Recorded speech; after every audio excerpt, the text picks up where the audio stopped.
a thought-provoking question. One may ask, what is the question, Erica? Are there situations where telling the truth is unethical? Must you lie sometimes? Must you tell the truth sometimes? Well, Patricia Parsons argues that avoiding full disclosure can sometimes prevent harm. Let's dive in. We'll call upon our sister Jennifer to elaborate on this topic for us. Sister Jennifer, let's go. Okay, so Parsons argues that, and I quote, if speaking the truth outright is likely to cause one or more harm, then it's probably more ethical to avoid full disclosure. So basically, we all know the moral principle or the principle of ethics is do no harm. That's non-malfeasance. So what Parsons is actually talking about is if you find yourself in a situation which you think speaking the truth wholeheartedly is going to cause harm, then it's better to avoid it. So now, an example is a doctor might not tell a terminally ill patient exactly how much days he or she has on earth, right? So just to protect the well-being of the patient. So is this right or wrong?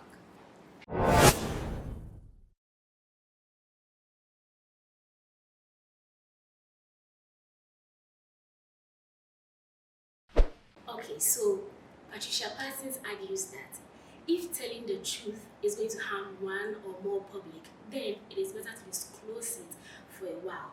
So I agree with Patricia Parsons' argument.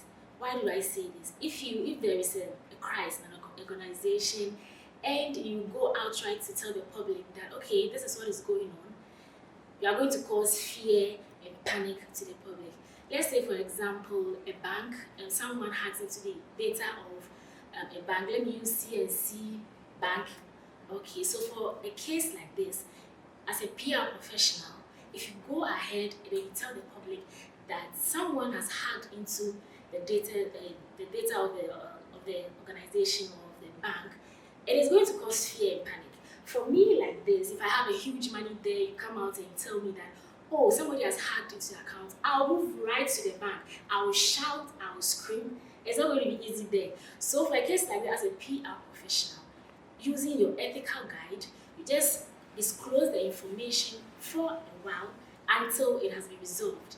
Then once it is resolved, you go ahead and then you tell the public what transpired and then how it has been resolved. How sure are you that the crisis or that particular situation will be solved before it gets out to the public? Because literally, when, let's say for an example, Facebook and that of Cambridge Analytica in 2018, they were exposed for accessing data from millions of users on Facebook, and Facebook was aware of it. But they didn't inform their users that your data has been accessed and is being used for something else. So now, when they later got to know that their data, the public were all over the place, screaming on Facebook and that of Cambridge Analytica for data harvesting. So being transparent is key, and sometimes withholding the truth might not help, and when it gets out of hand, it sometimes cause havoc. So as a PR person, if you know, but I'll give you a scenario, if you know that particular crisis can be solved before, for a particular period of time, before the public gets to know, then you can keep it or you can choose not to disclose it. But if you see, but if you know that it wouldn't, you cannot solve it because your problem solving So how are you sure that we cannot solve it? How are you sure you can solve it? That's the question. How are you sure you can solve it? So that's what I'm saying. So you take the situation into consideration. It's supposed to have a crisis. You take the situation. No. So for this instance, so you have to take the situation into consideration. We have a plan. How long will it take to solve that issue? So if you know you cannot solve the issue, or you don't know how the in-depth of how the situation is going to be, I think you need to just be transparent and tell your public that. As you were using the scenario for the bank, I think for bank, just take one day, what is it called? Men's gold. So when they So told, if you use okay, the let's take men's men's gold. So when they told the public that, okay, this is what is happening, we are not, did you see the fear and panic that it caused? Did you hear that people collapsed? The government actually was involved in that one, and the public needs to know, because that's not fair. So And it's still causing fear, because a whole lot of people. When they told them instantly, it caused fear. Not instantly, but People the issue is not died as a solved. result of this. So now the issue is not solved. Because maybe the organization in one had managing the crisis. In one way or the other, it will have been the same Well, issue. that is your argument. People still have their money in there, and they've not received their money. A whole lot of people are still. Let's take a situation theory. The situation theory for this Okay. is that. So the theory says that the situation alters your decision making. So the current situation of the bank, my example that I made, alters the decision that the bank we are going to take, our PR professionals, we are going to take. We are not going to go straight forward to tell the public that, okay, somebody has hacked our account. Do you have And then people, it's going to cause fear and panic. People are having millions of dollars there, and then you come and tell them that someone has hacked their account. What? Meaning? So let me say that we are not just going to tell them straightforward. We are going to use ethical guide to tell them. And then when it goes out there, they find out, okay, and then we are also going to tell them once it is resolved, right?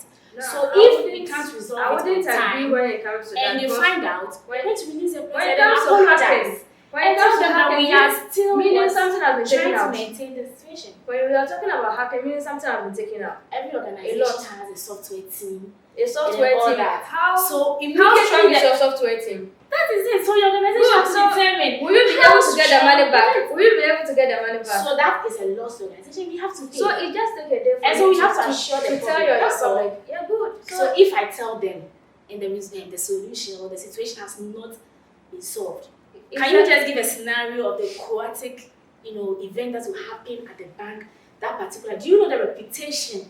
How the bank's reputation going to float? Just that transparency, being transparent with your public will No, even build your I understand. it that will as even a build PR your professional, you're supposed to reputation be well. honest. You don't have to let the your But customers with what's the up before you even utilitarianism start theory, it also says that Mhm. if it is going to harm the majority, then do not go. Do not say it. For that. if it's going to harm It is going to harm the majority. If the situation is going to affect the majority, would the don't say. But bank if be it is able not to going pay to all harm the the money? majority, well, that's what the theory says. So if you know you can pay the money or you can have the customers' money being given back, then I think you can go on to keep it so or we'll not leave to it. disclose We'll it. leave it to the public So I think to debate more on it, and then think who is right and who is not right, right?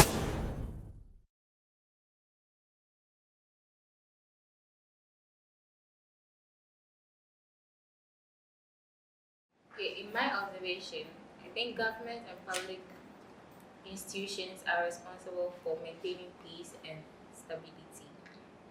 In the early ages of COVID-19, some countries couldn't disclose why things were getting bad. Why? Because to avoid panic, to avoid hoarding, like wearing masks, putting on hand sanitizer. But do you know that lack of transparency leads to loss of trust? Because they themselves, they lacked information. No, and then even with lack of transparency, there's the spread of misinformation as well. And then later, when the public finds the truth, don't you think it will backlash? Sometimes the public also, the authorities and the government finds time to prepare and give the public a better response about what's happening. So you made mention of COVID-19. Yeah, yeah, I made mention of COVID-19. You know, this same COVID-19, during that COVID-19 era, there were conflicting messages. You know, wearing of the messages about the mask wearing and infection rates, Yeah. lots of confusion in the country. Are you aware of that? Yeah, according to the ethical principle of do no harm, it may be better to protect the public than the authority and their safety. You know, because there was no transparency like that, people stopped trusting the government in the media. Are you aware of that too? Yeah, because the government too, they didn't have more information and they didn't want to put panic and chaos into the public's. That situation alone made managing the pandemic very tough for the The government were just looking out for the public. They didn't want them to have any panic or create any chaos because of the. But Ghana here, we live in a democratic country. Yeah, I know. And then you know that in a democratic society, citizens have the right to know the truth. Yeah, but at that time, there was some time that government didn't even have any information. They were also looking out for the public, and they were provided information from the people, the doctors or something. Are you sure? Yeah. No, I don't agree with you. You see, ethically, it is better to trust the public with the truth. If in times of difficulties, see, you don't have to hide things from the public. In early 2020, many governments were accused of following or downloading the COVID-19 outbreak because at that point they limited information, full transparency, and have caused chaos in supermarkets. So how do you think that wasn't good to withhold it? No, for me, I think they should have been informed earlier. There should have been some transparency because letting them know what is up, letting them know what is ahead is better than holding everything and being like, I don't want them to. There is an argument that says that withholding the truth maintain the evil from other or something. And you know that as humans, see, there's a saying that we are supposed to make hay whilst the sun is shining. So as a PR person, you are supposed to inform them when there are crises. See, you are the one in charge of managing crisis. So if you are working for a firm as a PR person, you are supposed to know how to go about things. You are supposed to be transparent. You are supposed to let the public see. You are the mediator between the public and then your organization. So you are supposed to let them know whatever is happening. It's like you're a middleman. And sometimes the truth will give them panic. I'm just focusing on panic because it will give them panic because COVID-19 is a pandemic crisis. Mm-hmm. It's a pandemic thing, so it will make them panic and it will cause chaos and give them some hearts. People are just in Ghana. We are not all healthy. People are, So you should focus on the health of people and you should focus on how they will feel when they hear that this is going to happen. But this brought an advantage to the government. During the COVID-19 era, you know that our corruption rate. Ghana's corruption rate went high. But because the government was using that as an advantage too. That doesn't maintain the fact that because today you'll be there and then they'll come and then they'll be like. But they were still avoiding. They didn't want people to know the truth because they didn't want to put panic into the people's No, you should understand. But I understand that transparency is good, but sometimes you should consider your public health. Sometimes out. No, it's important because I might go and say it out, and then the public someone will get panic attack. No. Panic attack too. They will say it's COVID-19. Then we come and tell the public that it's another COVID-19 because we said it and someone had a panic attack. She didn't say it's screen. Yeah, I know. Transparency is I know. As an ethical person, you should know that transparency and say the truth to your public is a key. But you should also think about their health. You understand? I don't understand. You have to understand. No. Yeah, because you should think about your public always, because the public are your people. You are the public is everything. The public is the government. They support you and then I think we should leave this argument to the public as well. Okay, then that's cool. Because the way you are dragging things with me. I'm not dragging as a PR person. Yeah, PR people, you should consider public health. Do no harm. Yeah, because what I can say is if you consider if you tell the public that the COVID is getting too much, yeah, they are going to get panic, and it will cause chaos, and it will bring some kind of unwanted issues. It's better for you to tell them the truth so that they. It's better for you to some will not prevent themselves. Some will not prevent themselves. They will now put their that one is your own issue. That one is your own issue. How will it be my issue? Going outside. Let's just leave this to the public so that they will say what they will do.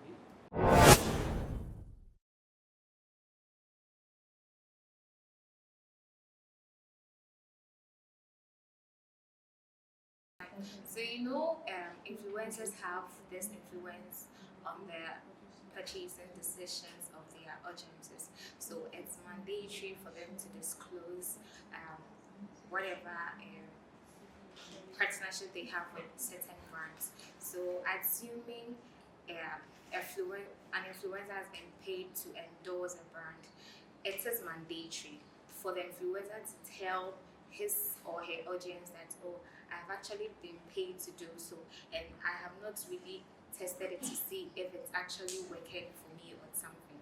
Because in the Public Relations Association of America, it is mandatory that public relation practitioners should disclose it's whenever they're having partnership with certain brands. But digital marketing has made it in some way, in the sense that they have actually paid influencers to endorse the brand, although they haven't really tried it to see if it's actually working or not. And I think it's unethical that they come out to endorse this goods, promoting it to make other people buy it. Right, but then I don't think it's solely true, because there are certain influencers that not necessarily disclose that they are promoting a brand. Sometimes they just use the product in the videos they are shooting or the videos they are promoting, they are recording, and they don't have to hint that, I'm working with da-da-da-ti-do, or these people are paying me to say this. Some of them are clearly actually using the product, and they are telling us, like, they are giving us positive reviews. So I feel like it's not mandatory, it's not necessarily for them to say that I am working with these people, or these people are paying me to do blah blah blah blah before it has to work, or do you know that some of them don't actually use the product, but they come out to. Exactly, yeah, some of them don't, and I believe even with the ones that are even being paid to do the art, some of them still don't. But I have a problem here. So why is it that if you don't actually use a product and you don't know how effective it is, why would you come to the public to lie, giving us a positive effect of using the product and things? Because that's where my problem is. Some of them are paid to do that without using it. So I feel it's unethical to mislead the public. I also agree with you in a sense, but how would you even know that they didn't use the product? Because some of them do say it. Right, that they don't use the product. Because there was an instance where this Ghanaian actress, Ghanaian artist, that was Miss V. She literally came out to say that she's a brand ambassador for Geisha black soap. Right. But she doesn't use it. But because she's an ambassador, she's like advocating that to the public that they should use it and it's effective. I see it to be unethical, because why would you come out to give positive reviews about something you yourself aren't using? Right. You see. Yeah, so that's what I'm saying, that sometimes when they are endorsing this thing, it's unethical because they are doing it for the money and not because they have used it and they've seen the side effects of it. So would you prefer that every TikTok influencer's post you see should look like an ad? Yes, they should come all out, so that when I'm buying the product, I know that maybe I understand that, okay, so he or she has actually used it and she is endorsing. So okay, since she's endorsed, let me do it. Let me go ahead and buy it. When you tell me the truth that you've been paid to do so, and yet you are telling me you've used it and you've seen the effect of it in a positive way, I'll be encouraged to buy it.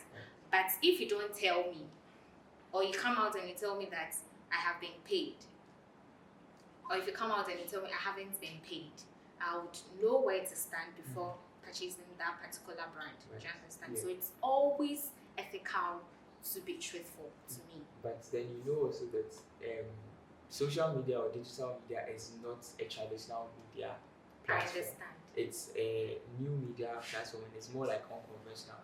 Let me make this example. Say you're watching a show, and every time you watch the show, every minute or maybe every 30 minutes or 20 minutes, there's an ad. How do you feel about the show? Do you still want to watch it, or do you stop watching it because they keep bringing up ads? I still want to watch it. You still want to watch it Yeah. even with the ads inside? Yeah, Are you because sure? it's feeling like something I actually want to go ahead. Right, because one thing I personally don't like is I'm watching a show and then I keep seeing ads because it pisses me off and then I stop watching the show. So it's the same way I believe that if we end up having influencers who are always posting content and the content always looks like an ad, it would prevent you from wanting to see their pages because influencers are always working with these products, or they are always working with these companies who are always coming to them to be like, oh, help me promote this, help me promote that. I know it is unethical for them not to say that they are being paid to do whatever they're doing, but it is also another source of income to them. In as much as they decide not to use the product, I think yes, it's best they don't tell us anything about the product if they've not used it. Yeah. But if what if maybe they know someone who has used it and has helped them, that is why they are giving the review they are giving. Because you know there's certain times where a friend of yours uses a product and you see someone who has like a problem that product can fix. Maybe you have not used the product, but based on the reviews your friend gave you, you decide to give that as like an option. That is what they are also doing. So you can't see that. Okay, I get you.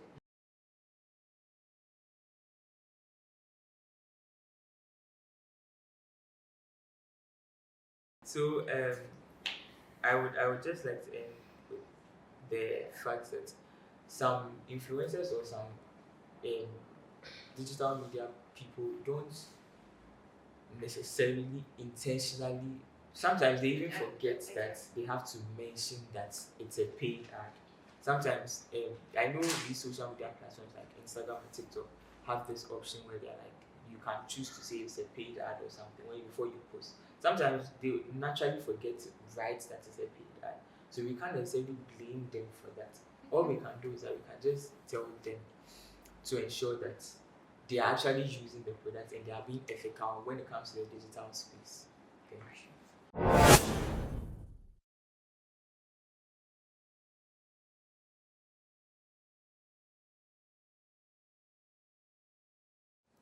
Let's dive into two major ethical frameworks that guide the decision making in prayer, which are the utilitarianism, also known as the consequentialist, and the deontology. The consequentialist framework focuses on maximizing overall happiness or well-being. In prayer, consequentialists might lead professionals to withhold certain information or revealing them if it's unnecessary or going to harm the major number. Also, on the other hand, the deontological framework focuses on the importance of morals of an individual, which in the form of honesty, integrity, transparency, and so on. Utilitarianism or consequence-based ethics.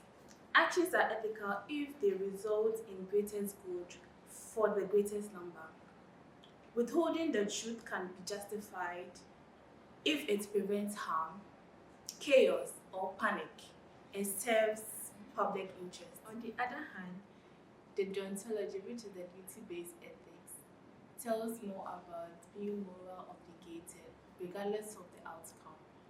Also, withholding information or not telling the truth is not ethically right. For example, if a brand lies or withhold information, even with good content or intent, is still not ethically right. In conclusion, the utilitarianism may justify that withholding or hiding facts about issues may protect or guide the greater good, While the deontologist also says that telling the truth is a norm, telling the truth is ethically right. So ethics are valid, and often the challenge is finding a balance between the two. That is the responsibility and its result or effect. So to answer your question on if PR professionals should have ethical guidelines for limited disclosure, the answer is yes. PR professionals should have ethical guidelines for limited disclosure, and here is why. Public relations is about building and maintaining trust between organizations and their public. Selective disclosure should only be used when it serves a legitimate purpose, for example, legal, safety, or privacy. So in this case, let's say Apple is about to release the new iPhone 17 Pro Max, and then in their ads and press releases, they state that the phone is sleek and comes with high camera quality. But then the phone also has a flaw in which they decide to not disclose to the public. So here they are only interested in their own income, in their own interest, but not in the interest of the public.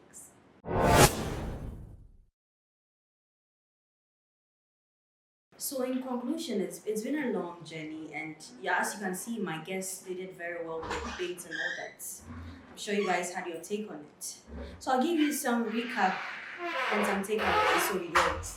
Ethics in PR is not always black and white. Patricia Parsons challenges us to think deeply.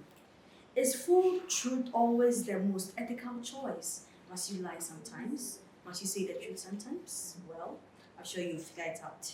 We've explored both sides, the value of transparency, and the reasons why withholding the truth might sometimes be necessary. Sometimes you don't have to say the truth. Okay, I beg you. But don't lie, but do the truth some way, so that the person will not feel bad. In today's digital age, information travels fast. PR professionals must be even more careful with what they say. Today you say A, tomorrow go and say you said A. So please, you have to be more careful because the internet, it travels fast. Yes. So with the third takeaway, you have to reconnect to the do not harm principle. What does this mean?